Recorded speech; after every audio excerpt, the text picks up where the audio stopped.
ప్రేమించిన ప్రేమ తోడ నడుపును. ఓ పఠింప శ్రేష్ఠ గ్రంథము Bible. The best book to read is the Bible. The best book to read is the Bible. If you read it every day, it will help you all the way. Oh, the best book to read is the Bible.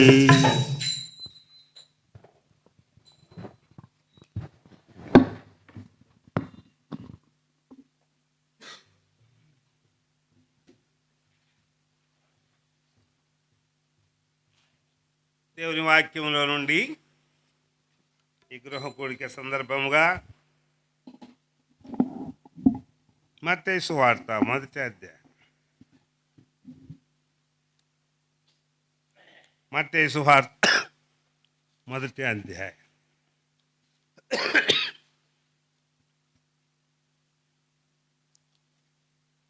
18వ వచనం నుంచి 22వ వచనం వరకు మార్చి చదువుకుందాం.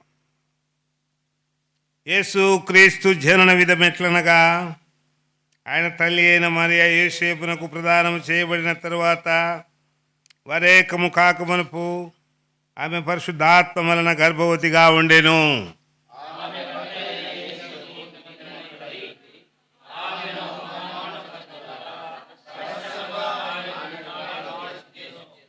అతడు ఈ సంగతులను గూర్చి ఆలోచించుకొనుచుండగా, ఇదిగో ప్రభుదూత స్వప్నమందు అతనికి ప్రత్యక్షమై, దావీదు కుమారుడైన యోసేపు, నీ భార్య అయిన మరియను చేర్చుకున్నట్టుకు భయపడకుము. ఆమె గర్భము ధరించినది పరిశుద్ధాత్మ వలన కలిగినది. ఒక కుమారుని కనును, తన ప్రజలను వారి పాపం నుండి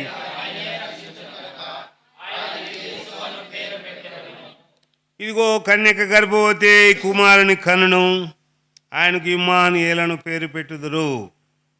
జీవం కలిగిన దేవుడు చదవబడిన లేఖన భాగములను ఆశీర్వదించి దీవించి మనతో మాట్లాడినట్లుగా దేవుని సహాయం కొరకు చిన్న ప్రార్థన చేసుకుందాం. ప్రేమ కలిగిన పరలోకపు తండ్రి, మరి ఒక పర్యాయం దగ్గర తండ్రి, సర్వలోకమందంతటా మీ రాజ్య జన్మ దినాన్ని పురస్కరించుకొని పలు రీతులుగా నీ వాక్యం వెదజల్లబడుతుంటుండగా, మా మధ్యలో కూడా ప్రభువా నీ వాక్యాన్ని వెల్లడిపరచుడు నిమిత్తమై ప్రభు మీరు ఇచ్చిన దివ్య అవకాశాన్ని బట్టి నీకు స్తోత్రాలు. వాక్యమై ఉన్న దేవుడు ప్రభువా, నీ వాక్యం వెల్లడి అగుట తోడనే వెలుగు కలుగును గాక. అవును తండ్రి, నీ వాక్యము సర్వ శరీరులను ఓ ప్రభువా బ్రతికింపజేసేదిగా ఉంది. అవును తండ్రి, నీ వాక్యాన్ని మేము కోరుకుంటున్నాం. అవును దేవా, ఈ వాక్యం ఎక్కడ ఉండునో అక్కడ ప్రతి జీవి బ్రతుకును. అవును తండ్రి, నీ మాటల్లో జీవం ఉంది. నీ పాదములకు స్తోత్రాలు. ఈ ప్రాంతంలో నీ మాటలు వెదజల్లుతుంటున్నాం. ఈ ఇంటిని ఆధారంగా చేసుకొని మీరే వారితో మాట్లాడండి. ఎంత దూరమైతే శబ్ద యంత్రాంగం ద్వారా నీ మాటలు వినబడుతున్నాయో వారికి పాపికి రక్షణ, రక్షింపబడిన వారికి ఉజ్జీవము, ఉత్సాహము, పురికొల్పు, మీరు అక్కడ కొరకైన సిద్ధపాటు దయచేస్తూ రండి. మా మధ్యలో మీ నామము ఘనపరచబడును గాక మా ద్వారా. అట్లు మేము నిమిత్త మాత్రులమని, నిష్ప్రయోజకుడైన దాసుడనని మీ సన్నిధిలో ఒప్పుకుంటున్నాను. నన్ను ఖాళీ చేయము, నీ రక్తం చేత నన్ను కడుగుము. నీ రక్త పరోక్షణ కిందికి వస్తుంటున్నాను. శిలవ రక్తంతో నన్ను శుద్ధి చేయుము. నీ మరణ పునరుత్థాన భూస్థాపనలో నన్ను ఐక్యపరచుము. దేవా, నేనేమై ఉన్నానో అది మీ ఉచితమైన కృప ద్వారా పొంది ఉన్నామని నమ్మి స్తుతిస్తున్నాం. మరొకసారి నా అరకాలు మొదలుకొని నడినెత్తి వరకు మీరే నాలో ఆవరించి ఉండు. ఏదైతే అవసరమో అదే దయచేయము, అనవసరమైనది దూరపరచుము. పరిశుద్ధాత్మ దేవా, మాతో మాట్లాడు. యెహోవా మాట్లాడుచున్నాడు. ఆకాశము ఆలకించుము, భూమి చెవియొగ్గుము. నేను పిల్లలను పెంచి గొప్పవారినిగా చేసి తిని, అయితే వారు తిరుగుబడి ఉన్నారని నీ వాక్యం సెలవిస్తా ఉంది. కనికరించుము ప్రభువా, తిరుగుబాటు నుంచి తప్పించుము, విధేయులుగా చేయుము.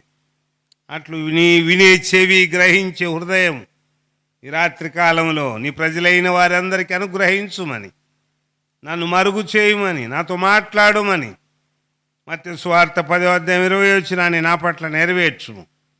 తండ్రి ఆత్మ మీలో నుండి మాట్లాడుచున్నాడు కానీ మాట్లాడువారు మీరు గారన్నారు. ప్రభువా, నన్ను మీరే మాట్లాడింపచేయు. నా నాలుకను ముట్టుము. నరపుత్రులను చక్కగా లేచి నిలవబడుము. నేను నీతో మాట్లాడతానన్నారు. మీరే మాట్లాడుమని, నీ వాక్యాన్ని వెల్లడిపరచుకొనుమని, మమ్మల్ని మేము తగ్గించుకుంటూ మీ నామాన్ని హెచ్చిస్తూ యేసు ప్రభు రక్షకుని నామమున స్తుతించి ప్రార్థించి అడిగి వేడుకుంటున్నాము తండ్రి, ఆమేన్. ప్రియమైన వారలారా, ఈ సందర్భంలో మనం గమనించినట్లయితే జన్మదినము ఎంతో సంతోషకరమైనది. అనేకులు జన్మదినానికి కొరకై తహతహలాడేవారుగా ఉంటారు. ఎప్పుడు వస్తుందా నా జన్మదినం? పిల్లలైతే ఆయా రీతులుగా ఆశపడుతూ ఉంటారు.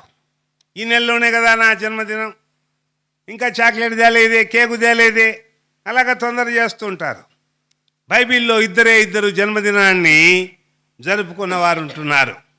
మొట్టమొదటిగా పాత నిబంధనలో ఫరో రాజు, కొత్త నిబంధనలో వచ్చేసి హేరోదు రాజు.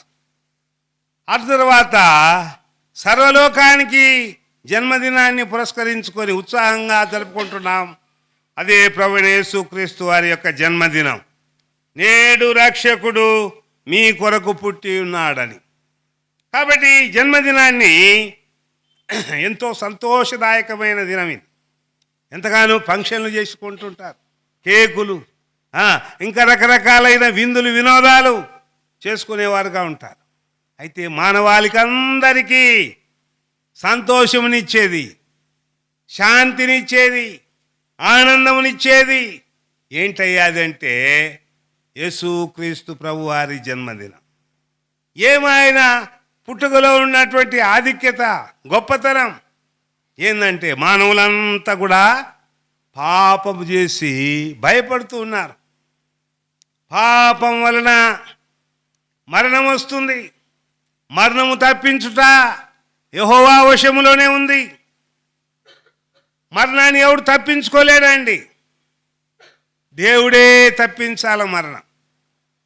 పాపం వలన వచ్చు జీతమే మరణం. కాబట్టి పాపం చేసిన ప్రతి ఒక్కడు మరణించాల్సిందే. మరి ఎవరయ్యా పాపం చేయకుండా ఉండేది లోకంలో అంటే ఎవరు లేరే, అందరూ పాపం చేసినారు. అందువల్ల మానవుడు మరణ భయము చేత కొట్టుమిట్టాడుతున్నాడు. అందుకొరక ఏదేదో చేసేవాడుగా ఉంటున్నాడు. పూజలు, పునస్కారాలు, తీర్థయాత్రలు రకరకాలుగా చేసుకుని తన తెలివి మేరకు, తనకున్న ఉపాయం మేరకు రకరకాలుగా దేవుని ప్రసన్నం చేసుకోవాలా, దేవుని వేడుకోవాలని చేసుకునేవాడు. అయితే అలాగా సాధ్యపడలేదు, మరణం తప్పిపోలేదు. ఆ దినాలలో మరణం ఎట్లా వచ్చేది అంటే కలరా రూపకంలో మనకు వచ్చినట్లు కరోనా విధంగా ఊరే వాడవాడే వెళ్ళిపోయేవారు. మందులు లేవు, చికిత్స లేదు, అలాగా వెళ్ళిపోయేవారు. చూడండి, ఇంకా మన పితరులు ఎలాగా ఇబ్బంది పడ్డారో ఈ భాగంలో చూస్తే నిర్గమాకాండం ఏం చేశారయ్యా వాళ్ళంటే బలులు అర్పించకపోతే వారికి వచ్చిన పెద్ద నష్టం ఏంటయ్యా అని మనం గమనించినట్లయితే ఇక్కడ చెప్పబడింది 5వ అధ్యాయం, నిర్గమాకాండం 5వ అధ్యాయంలో భక్తుడైన మోషే తెలియపరుస్తుంటున్నాడు. చూడండి, 3వ వచనం. అప్పుడు వారు హెబ్రీల దేవుడు ఎదుర్కొనేను, సెలవైన ఎడల మేము అరణ్యములోనికి పోయి మా దేవుడైన యెహోవాకు బలి అర్పించుదుము, లేని ఎడల తెగులుతోనైనను ఖడ్గముతోనైనను. కాబట్టి బలులు అర్పించకపోతే అది శిక్ష. పేదవాడు గువ్వ పిచ్చుకుని అర్పించాలా. ఆ గువ్వ పిచ్చుకు ఎలాగ ఉండాలా? లోపం లేనిదిగా ఉండాలి. గుడ్డిది కానీ, కుంటిది కానీ, మూగిది కానీ, రోగం వచ్చినది కానీ, బలహీనమైనది కానీ ఉండకూడదు. ఆరోగ్యంగా ఉండాల. అలాగే ఇంకా కొంచెం ధనవంతుడైతే పావురాన్ని, అలాగే ఇంకా కొంచెం ధనవంతుడైతే మేకపోతును, పొట్టేలిను. ఇలాగా బలులు అర్పించకుండా పాప క్షమాపణ జరగదు. అనుకొరకే వీళ్ళు చెప్తున్నారు చూడండి, ఫరో దగ్గరికి వచ్చి, మా దేవుడైన యెహోవాకు బలి అర్పించుదుము, లేని ఎడలా ఆయన మా మీద తెగులుతోనైనను ఖడ్గముతోనైనను పడునేమో. అట్లా ఊరు వాడా ఖాళీ అయిపోయి, చచ్చిపోయినోడు చచ్చినట్లే, ఇంకా ప్రాణంతో కొట్టుమిట్టాడుతున్నట్టు తనకలాడుతుంటే అలాగనే వెళ్ళిపోయేది. ఈ రోగం మాకేడ వస్తుందో మనం ఎరుగుదాము కదా. కరోనా వచ్చినప్పుడు చచ్చిపోయినా కానీ చూసేదానికి పోయేదానికి భయపడేవారు. ఏడా క్రిమి మనల్ని అంటుకుంటుందో, నాకేడ వస్తుందో ఆ కరోనా. ప్రేమిన వాళ్ళారు, ఇలాగా మానవుడు పాప భయము, మరణ భయము చేత కొట్టుమిట్టాడుతున్నప్పుడు యేసుక్రీస్తు ప్రభువారు ఈ లోకానికి భయపడకుడి అని అభయమిస్తూ వచ్చాడు. ఇంకా ఆంధ్ర క్రైస్తవ కీర్తన పుస్తకంలో ఒక పాట ఉండేది, ఏమని, చింతలేదిక యేసు పుట్టాను. ఎర్రనా పుల్లనా నల్లనా భయం లేదురా మనకు. బలులు అర్పించాల్సిన పనిలే, ఎక్కడికి వెళ్ళాల్సిన పనిలే, రక్తం చిందించాల్సిన పనిలే, చింతలేదిక యేసు పుట్టెను ఇంతగాను బేత్లెహ మందునా.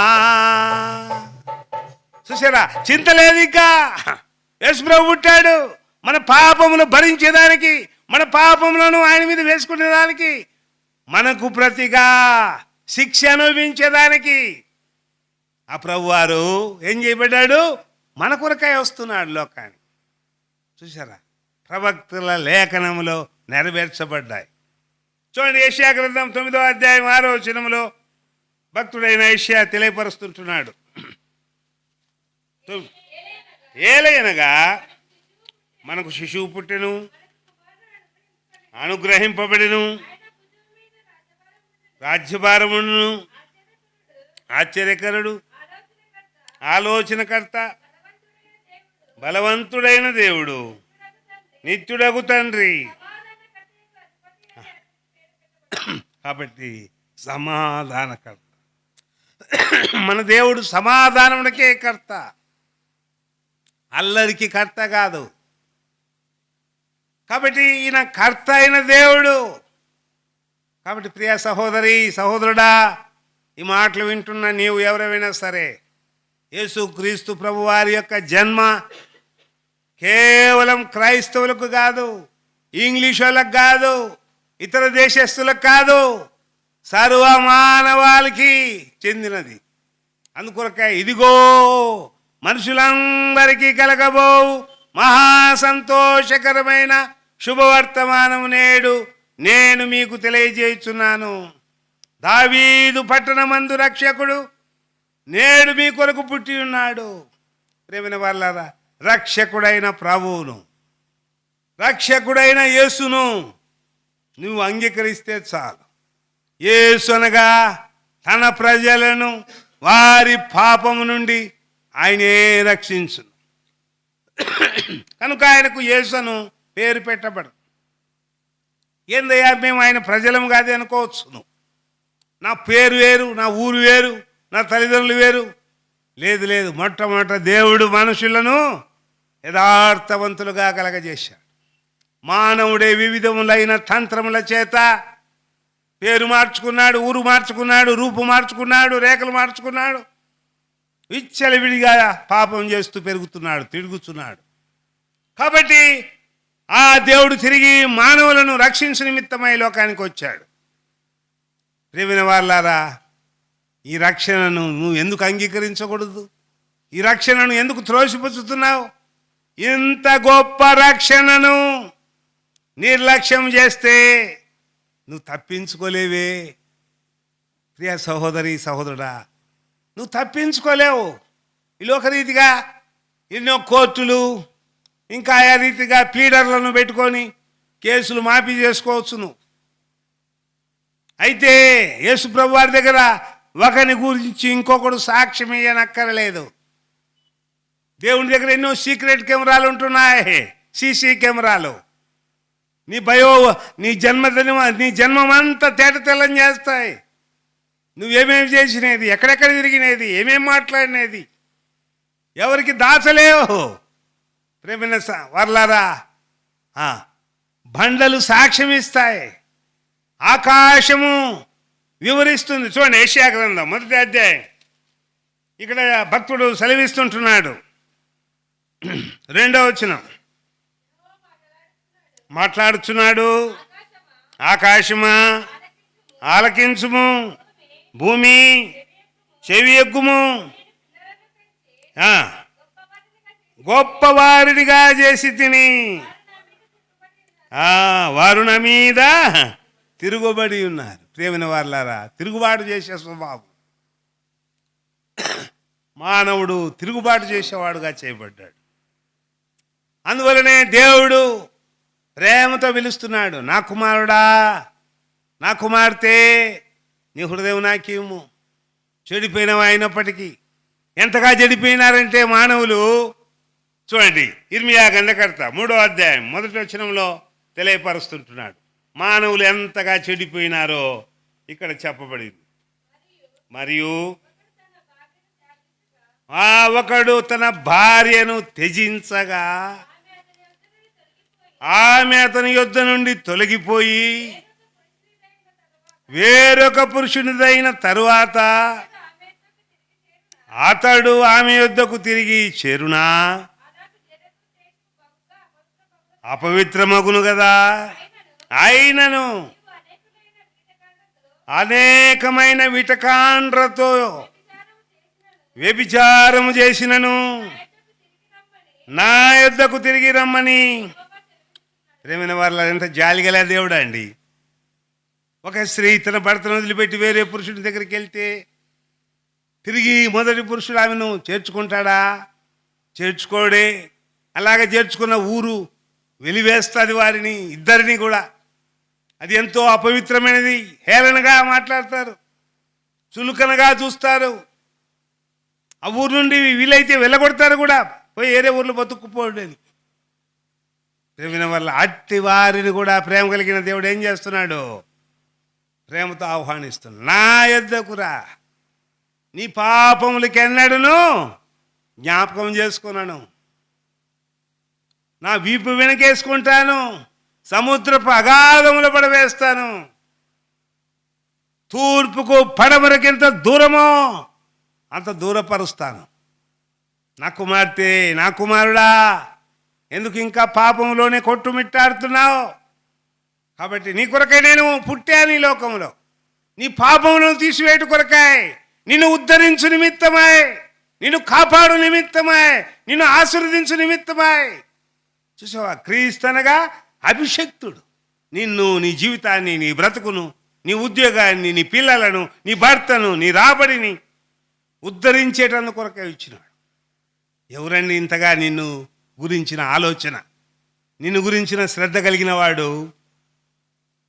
ఇంకా 1 పేతురు పత్రిక 5వ అధ్యాయం 8వ వచనంలో ఈ మాట రాయబడి ఉంటున్నాయి.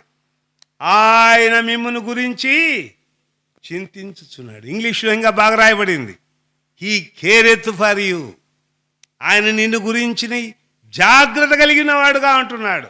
నిన్ను గురించి, నీ ఉద్యోగం గురించి, నీ వ్యాపారం గురించి, నీ ఇంటిని గురించి, నీ పిల్లల గురించి ఎంత బాధ్యత ఉందా ప్రభు వారికి?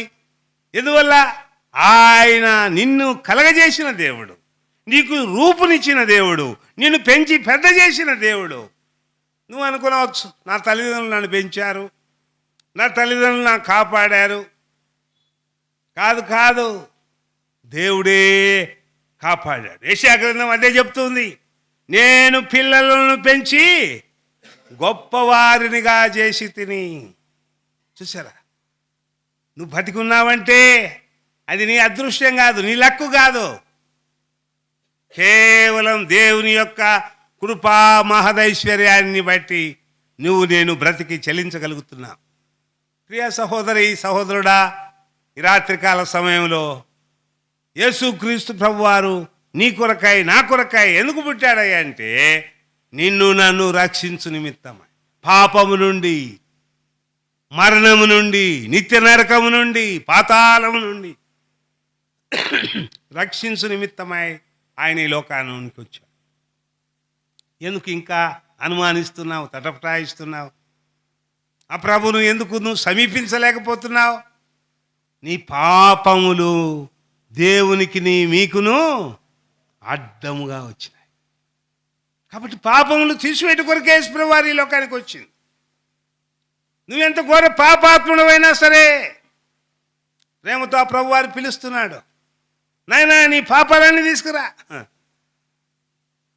ప్రియమైన వారలారా, సంవత్సరానికి 365 రోజులు, ఒక సంవత్సరం ఒక దినం ఒక పాపం చేసినా కానీ రోజు సంవత్సరానికి 365 పాపాలు.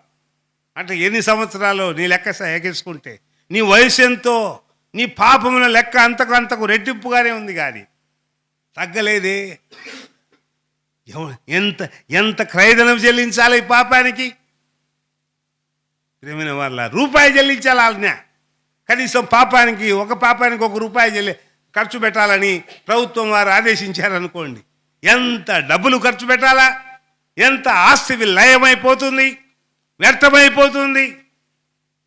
ప్రేమైన వాళ్ళ అయితే దేవుడు సూక్ష్మంలో మోక్షం, ఎలాంటి క్రయధనం ఆశించలే, ఉచితముగానే క్షమిస్తాను. ఏ క్రయధనం ఆశించకుండా ఉన్న పాటున నువ్వు వస్తే చాలు. యేసయ్యా పాపినని ఒప్పుకుంటే క్షమిస్తాడు ఆయన. ఆయన ధనవంతుడై ఉండి నీ కొరకాయ కఠిన దారిద్రత అనిపించు. పుట్టినప్పుడు పండుకునేదానికి స్థలం లేకుండా చేయబడ్డాడు. అతి సుందరుడైన ఆ ప్రభు ఎక్కడ తొట్టిలో పండబెడితే పశువుల పాకలో ఎక్కడ అలాగా రక్తమంతా ఆ యొక్క శరీరము రక్తసిక్తమవుతుందోనేమోనని తల్లి ఎంతగానో బాధపడేది. ఎన్నెన్నో ఆ యొక్క పోలికలు, ఆ యొక్క పాత బట్టలు వేశారు.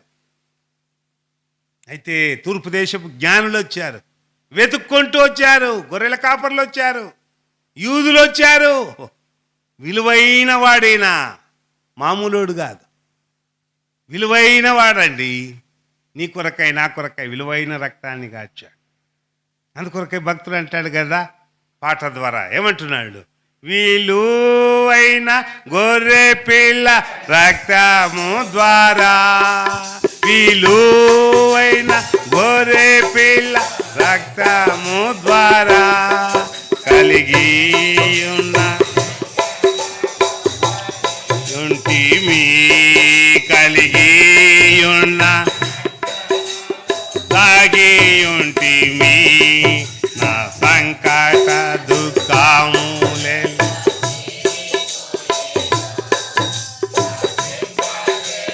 దూత నన్ను దాటిపోయేను,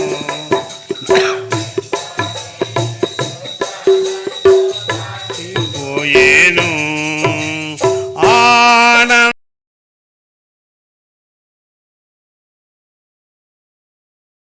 ఆనందమే పరమానందమే, కనాను జీవితమున ఆనందమే, కనాను జీవితమున ఆనందమే, నా సంకట దుఃఖములెల్ల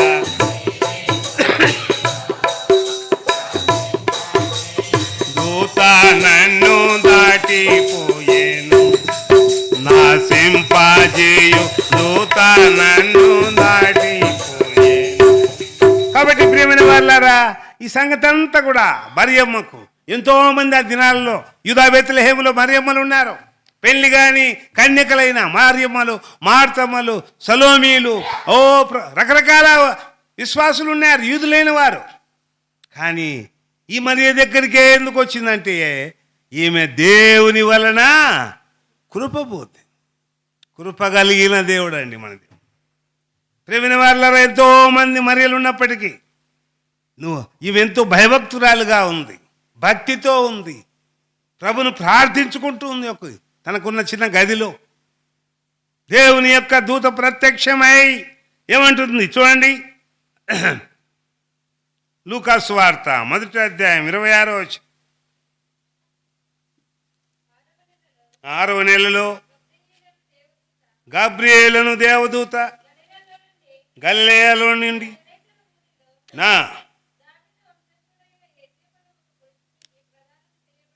చేయబడిన కన్యక యుద్ధకు పంపబడిను. ఆ కన్యక పేరు మరియా. 30వ వచనం.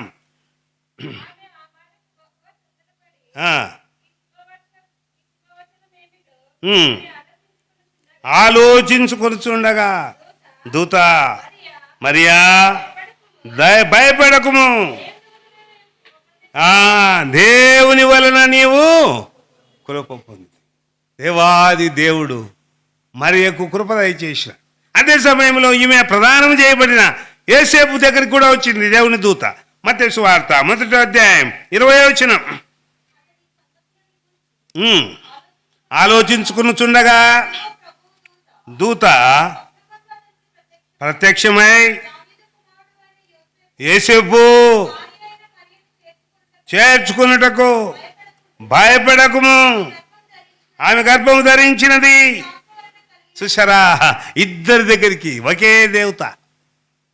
మరియా భయపడకుము, యోసేపు భయపడకుము, ఆమెను చేర్చుకో.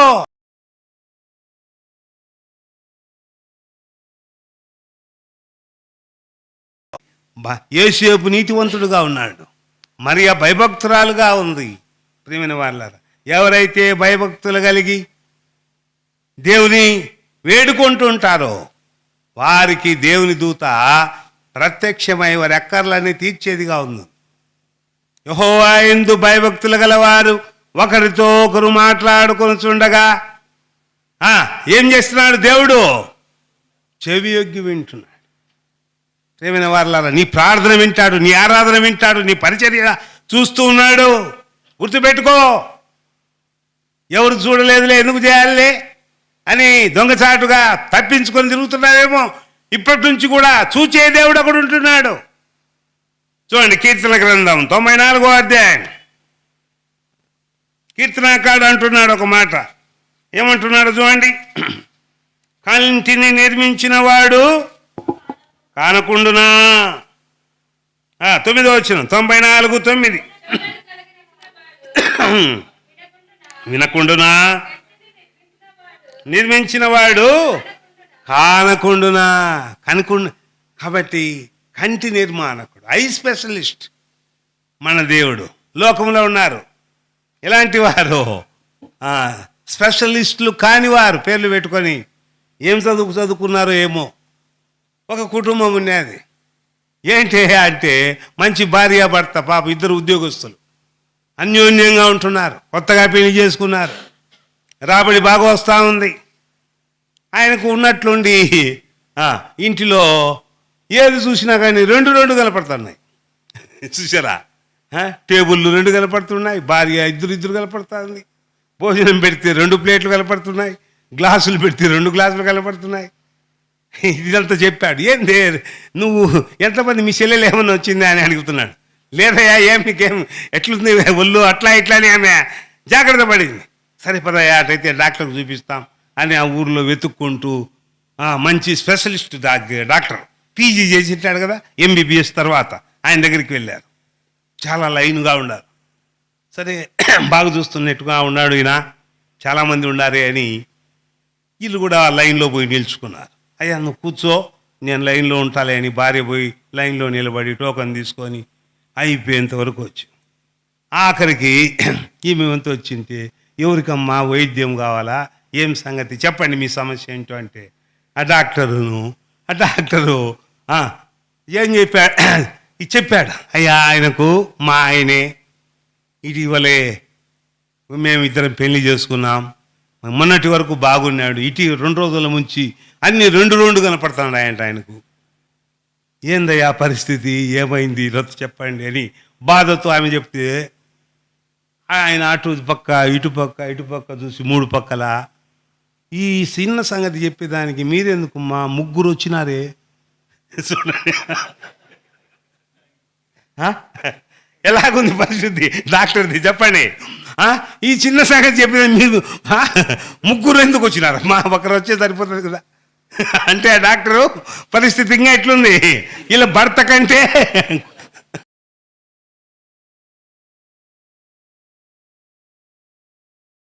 స్పెషలిస్టుల యొక్క 5 డిగ్రీలు వారి.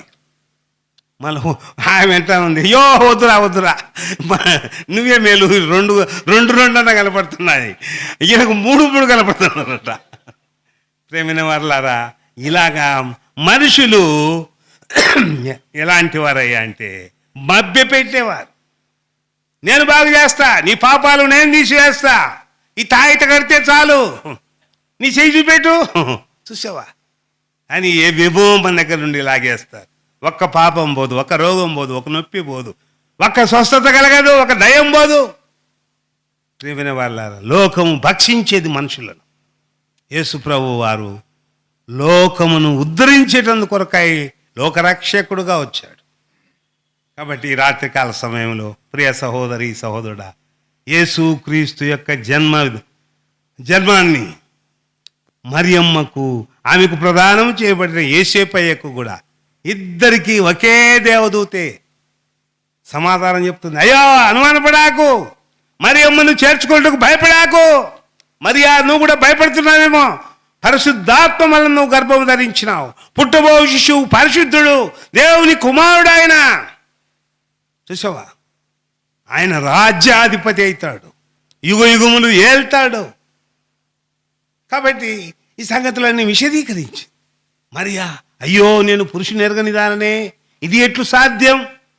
లేదమ్మా, ఇది పరిశుద్ధాత్మ వల్ల కలిగినది, దేవుడే నీ గర్భాన ఉదయిస్తున్నాడు.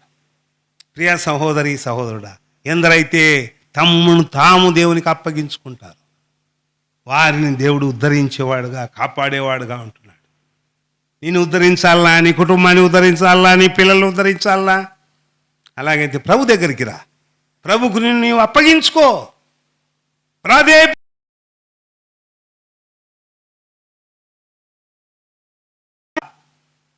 నీతివంతుడుగా లేడు, వీరు మాత్రమే నీతివంతులుగా ఉన్నారు. యేసేపు నీతివంతుడును పరిశుద్ధుడుగా ఉంటున్నాడు, అనగా యేసు ప్రభు రక్తం చేత కడగబడినటువంటి వాడు. అలాగనే మరియమ్మ కూడా నీతివంతురాలుగా ఉంది, దేవుని చేత కృపణొందినదిగా చేయబడింది. అందుకొరకాయ కృప కలిగిన దేవుడు వారికి ప్రత్యక్షమైనాడు. ఈ రాత్రి కాలంలో ఆ దేవుని యొక్క ప్రసన్నత, ఆ దేవుని యొక్క కరుణ, ఆ దేవుని యొక్క కటాక్షం నీకు కావాలంటే ఆ దేవుని దగ్గరికి రా. చూడండి, దేవుని వాక్యంలో రాయబడింది కొన్ని మాటలు. రోమీలకు రాసిన పత్రిక 9వ అధ్యాయం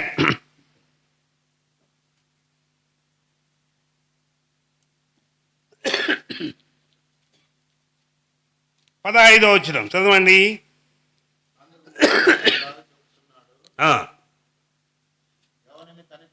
ఎవనిని కరుణింతును వారిని కరుణింతును, ఎవని ఎడల జాలి చూపుతును వాని ఎడల జాలి చూపుతును, కాగా పొందగోరు వాని వలనైనను ప్రయాసపడు వాని వలనైనను కాదు గాని. కాబట్టి దేవుడు అనుగ్రహించాలండి. మనకి ఏది అనుగ్రహించినా మనం ఎంత ఆశపడినా పనికిరాదు. ప్రభువా, నీ అనుగ్రహం నాకు దయచే, మీరు దయచేస్తేనే తప్ప నేను పొందలేను. కాబట్టి రక్షణ కూడా ఆయన మనకు దయచేస్తేనే, ఆయన మనకు ప్రకటింపజేస్తేనే.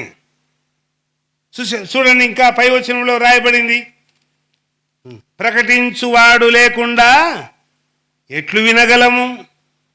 ఇదే 9వ అధ్యాయం తర్వాత వచనాల్లో చెప్పబడింది. చూడండి,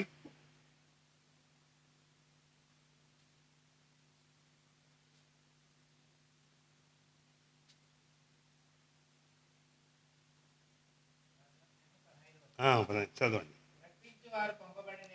ప్రకటించువారు పంపబడని ఎడల ఎట్లు ప్రకటించుదురు? ఇందు విషయమై గూర్చిన ప్రకటించు వారి పాదములు ఎంతో. కాబట్టి ప్రకటించేవారు ఉండాలా. రక్షణ పొందాలంటే ప్రకటించేవారు ఉండాలా, సువార్త చెప్పేవాళ్ళు ఉండాలా, అర్థం చెప్పేవారు ఉండాలా. కాబట్టి ప్రియమైన వారు ప్రకటించు.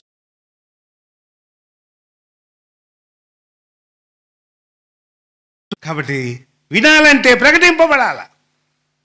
కాబట్టి అందుకొరకే మనము సువార్త చేసుకుంటా పోయేది, పత్రికలు ఇచ్చుకుంటా పోయేది. ప్రకటించాలి మనం. మొట్టమొదట నాకు అనుగ్రహింపబడిన ఉపదేశమును తండ్రి ద్వారా పొంది తిని. చూసారా? 1 కొరింథీయులకు రాసిన పత్రిక 15వ అధ్యాయం 3వ వచనం. నాకియబడిన ఉపదేశమును మొదట మీకు అప్పగించి తిని, అదేమనగా లేఖనముల ప్రకారం క్రీస్తు మన పాపముల నిమిత్తమై మృతి పొందెను, సమాధి చేయబడిను, లేఖనముల ప్రకారం మా 3వ దినమున లేపబడిను. ప్రియ సహోదరి సహోదరుడా, లేఖనముల ప్రకారమే ఆయన చనిపోవలసి వచ్చింది. లేఖనముల ప్రకారమే ఆయన తిరిగి లేవలసి వచ్చింది. మృతి పొందాడు, సమాధి చేయబడ్డాడు, లేఖనముల ప్రకారమే తిరిగి లేపబడ్డాడు. కాబట్టి అందుకొరకాయ లేఖనములను గూర్చి, నన్ను గూర్చి లేఖనములు సాక్ష్యమిచ్చుచున్నవి. యోహాను సువార్త 5వ అధ్యాయంలో ఈ మాటలన్నీ రాయబడి ఉంటున్నాయి. చదవాలి మీరు బైబిల్ బాగా. యోహాను సువార్త 5వ అధ్యాయం.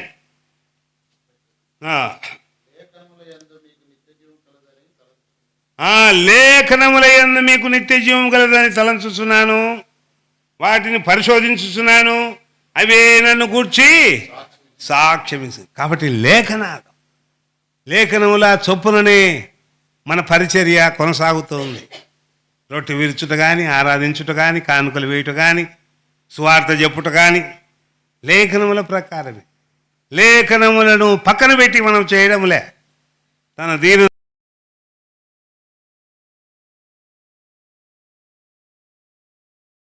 ప్రకారం మరియకు గాబ్రియేలు దూత ప్రత్యక్షమై, భయపడాకు మరియా, దేవుని వలన కృప పొందుతాయి, భయపడాకు, యేసేపు పరిశుద్ధాత్మ వలన మరియ గర్భము ధరించింది. ఎందుకు ఈ సంగతుల గురించి ఆలోచిస్తున్నావు? నిద్ర లేకుండా పొరులుతున్నావు. కాబట్టి ఆమెను చేర్చుకో, ఆమెను విడిచిపెట్టద్దు. విడనాడాలని, రహస్యంగా విడనాడాలని ఆలోచిస్తున్నావు. మంచిది కాదు నీకు. నీతివంతుడుగా ఉండుకోదు. ప్రియమైన వారలారా, దేవుని వాక్యానికి మనం కూడా లోపడదాం.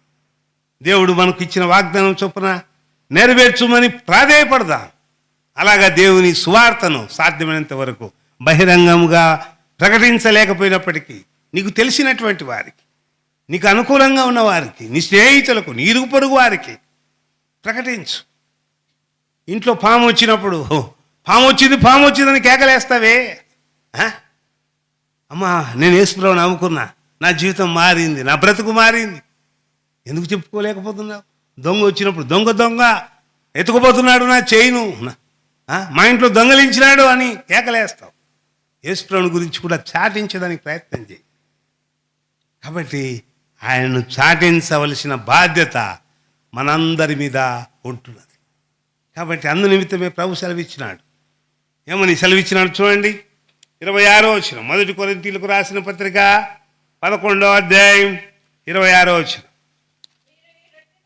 ఈ రొట్టెను తిని త్రాగునప్పుడెల్లా ప్రభు వచ్చు వరకు ఆయన మరణమును ప్రచురించాలి. ప్రియ సహోదరి, ప్రచురిస్తున్నావా? ప్రచురించవలసిన ఆవశ్యకత మన మీద ఉంటుంది. ఇంకా ఆయన గుణాతిశయాలను కూడా మనం ప్రచురించాలి. 75వ కీర్తన 9వ వచనంలో చెప్పబడింది, చదవండి. గుణాతిశయములు.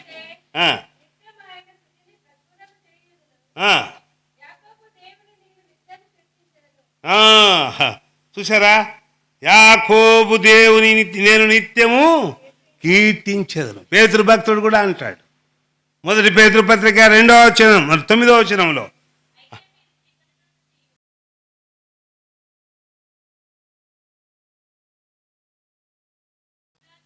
మిమ్మును పిలిచిన వాని గుణాతిశయములను ప్రచురం చేయాలి, వెల్లడిపరచాలి. దేవుడు వెల్లడిపరుస్తున్నాడు కదా. దేవుడు మన ఎడల తన ప్రేమను వెల్లడిపరచు. ఎట్లనగా మనం ఇంకా పాపులమై ఉండగానే, అయ్యా నమ్ముకో, నా ప్రేమను రుచించు, నా ప్రేమ దగ్గర సాగిలపడు, నీ పాపాలు క్షమిస్తాను, నిన్ను నేను ప్రేమిస్తున్నాను. ప్రసన్నం చేస్తావా? అలాగా ప్రసన్నం చేయుటకు ప్రేమ కలిగిన దేవుడు మనకందరికీ సహాయం చేయునుగాక. దేవుడు తన వాక్యాన్ని మన నిమిత్తమై దీవించునుగాక. చూడుము ఈ క్షణమే కల్వారిని, ప్రేమా ప్రభువు నీకై నిలుచుండెను, గొప్ప రక్షణ నివ్వా శ్రీయేసుడు, సిలువలో వ్రేలాడుచున్నాడుగా, సిలువలో వ్రేలాడుచున్నాడుగా, మనలను ధనవంతులుగా చేయను, దారిద్రుడాయేను మన ప్రభు, మనలను ధనవంతులుగా చేయను, దారిద్రుడాయే మన ప్రభు, రక్తము కార్చెను పాపులకై, అంగీకరించుము శ్రీయేసుని, రక్తము కార్చెను పాపులకై, అంగీకరించుము శ్రీయేసుని, చూడుమో ఈ క్షణం కల్వారిని, ప్రేమా ప్రభువు నీకై నిలుచుండెను, గొప్ప రక్షణను యేసుడు, సిలువలో వేలాడుతున్నాడుగా, సిలువలో వేలా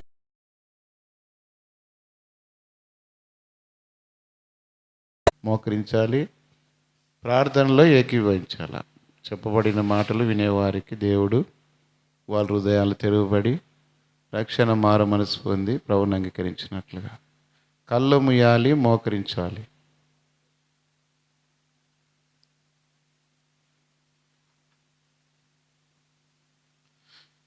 ప్రియమైన సహోదరుడా, సహోదరి, ఇదెంతో గంభీరమైన సమయం.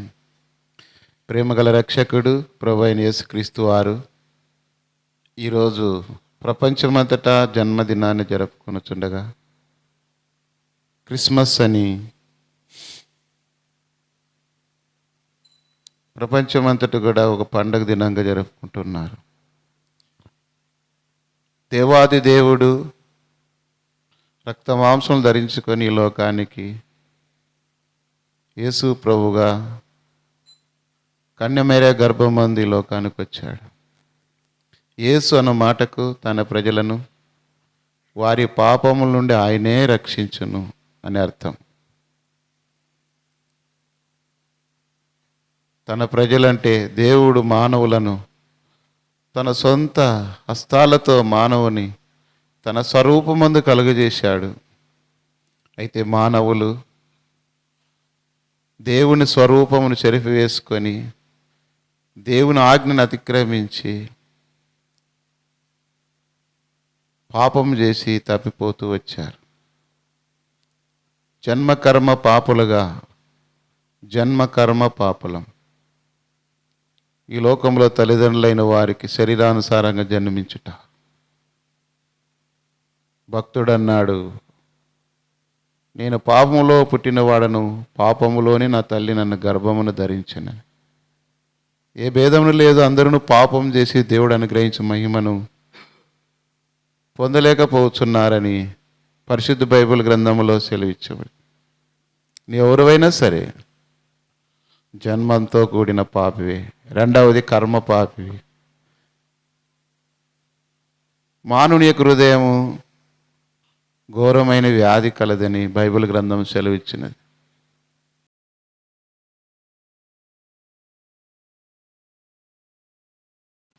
నడక, ప్రవర్తన, మత్సరము, ద్వేషము, పగ, అసూయ, ద్వేషము, జారత్వము, వ్యభిచారము, ఈ చెడ్డవన్నీ మానవుని యొక్క హృదయంలో నుండే బయలువెడలను. నరులు ఆలోచన బాల్యం నుండే చెడ్డదని కూడా బైబిల్ గ్రంథం సెలవిస్తుంది. ఒక లోకంలో ఏదైనా రోగం ఉన్నప్పుడు దానికి సంబంధించిన డాక్టర్ దగ్గరికి వెళ్ళి ట్రీట్మెంట్ తీసుకొని నయం చేయడానికి అతడు సెలవు ఇవ్వచ్చునేమో, కానీ హృదయం మోసకరమైనది, అది ఘోరమైన వ్యాధి గలది. ఆ వ్యాధి ఒక ప్రభువైన యేసుక్రీస్తు వారు మాత్రమే చేయగలడు. కారణం ఆయన పరిశుద్ధుడైన దేవుడు, నీతిమంతుడైన దేవుడు.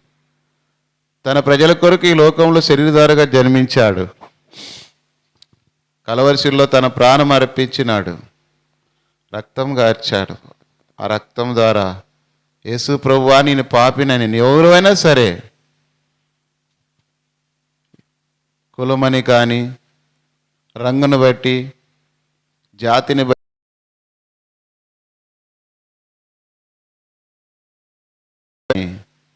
ప్రభువు ఆహ్వానిస్తున్నాడు. ప్రయాసపడి భారం మోయుచున్న సమస్తమైన వారలారా నా యొద్దకు రండి, నేను మీకు విశ్రాంతిని కలగజేతును అన్నాడు.